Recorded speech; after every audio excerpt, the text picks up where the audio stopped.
15 bishii Oktoobar sanadkii 1969 ayaa la dilay madaxweynihii Soomaaliya Cabdirashiid Cali Sharmaake isagoo socdaal ku mareeyay magaalada Laascaanood waxaana Allah u naxariistay madaxweynaha la aasay 20 bishii Oktoobar isla habeenkii xigay ayaa intaan waagu bariyin ay ciidamadu la wareegeen taladii dalka Soomaaliya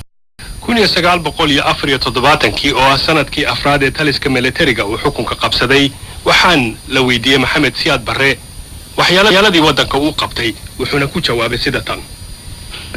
hadalku ma koobi karaan isleeyahay waxyaalaha waaweyn oo gacanka uu qabtay balse waxaan u haddaan mid ka taabto aan isleeyahay waxa ugu weyn waxay noqon karaan in dadka Soomaalida oo awalto hurday inuu hurdada ka toosay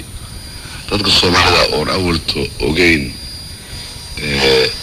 iyaga dad ahaan awoodooda iyo dalkooda khayraadka ku jira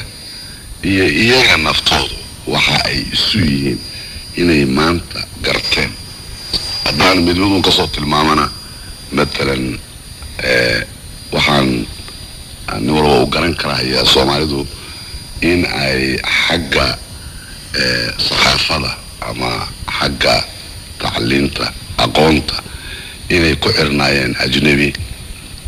ودولة كاليتو أفكود يو تعليمتو يكوحرناين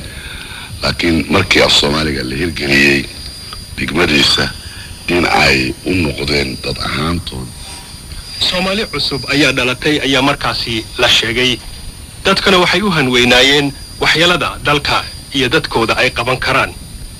guulahaasi waxay dhaliyeen suugaan iyo heesooyin dadka qaarkii ay ku qaadaan guulwada siyaan waxaana ka mid ah heesahaasi midatan